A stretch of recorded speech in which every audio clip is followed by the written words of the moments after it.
And furious. In late September 2024, Hurricane Helene closed in on the last left turn, barreling for the finish line. Western North Carolina. A couple hours away in quiet Mooresville, a race against time began with a text. September 28th. Right there it is. Got this from a friend. You want to go flying today? It was the first caution of what was to come for NASCAR legend Greg Biffle, a master of brakes who also happens to have blades. When I got hired by Jack Roush, he was a huge aviation nut, which sparked my interest and finally started taking flight lessons. For years, Biffle flew to racetracks to avoid traffic. Then, after semi-retirement, he sold his bird. And it was just bugging me and burning me up.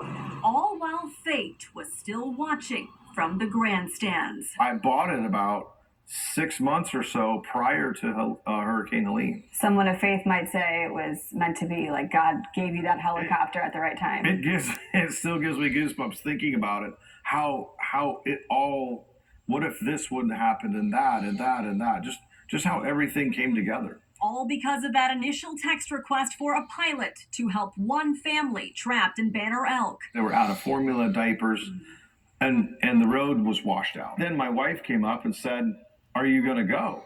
is all she said. And I just felt like if I don't go, who's going to? So you did go. What did you see when you got there? The weather was really bad. And a Facebook post he had made before takeoff was brewing a storm of its own.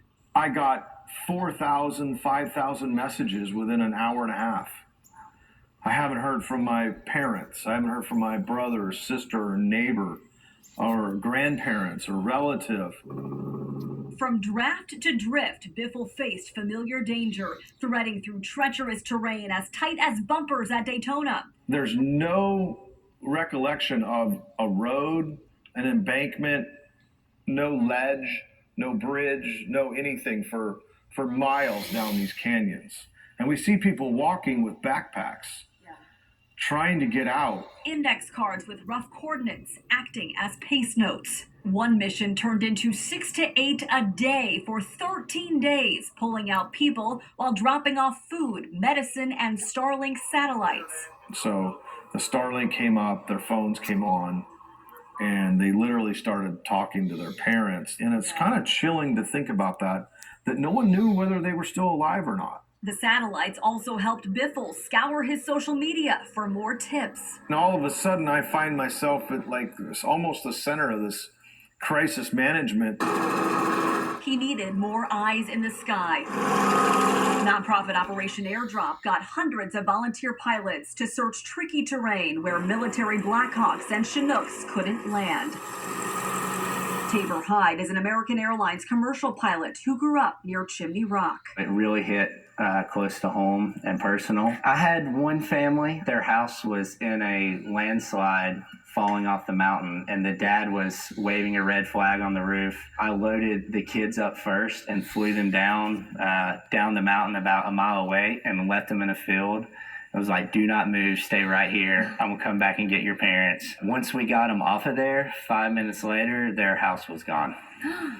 So many close calls, so much desperation. I was in probably some of the most difficult terrain that we had been in. We had someone that needed insulin. I catch out of the corner of my eye, on the very bottom of this basin, I think I see a flash. So we circled back around, and sure enough, we see this guy at the very bottom of this ravine with a mirror that was flashing us. If he wouldn't have had that mirror, there's no way we would have saw him. On the track, a delay in the pit can cost you the race, right? But in the air, a delay getting up can cost a life. The hardest thing was when I went home at night and landed in the dark because we just couldn't fly anymore, was my mind wouldn't shut off. I'm sitting there at my counter looking through my phone, just overwhelmed. Like, what am I going to do next? Eventually, his helicopter missions turned to ground support. Still, a year later, he feels he hasn't crossed the wire of this storm. I wish I was flying now, but I spent a tremendous amount of time sitting in this seat. He went back to the mountains at Easter. The most fulfilling thing that I could do was drop 4,000 Easter eggs. And since Helene, he keeps essentials close, just in case. Benadryl was a huge request.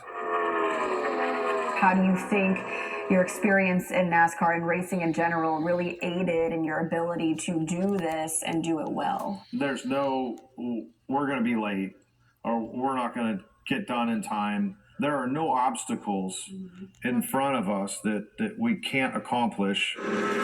No checkered flag, no victory lap in Helene. Simply hope at the stripe.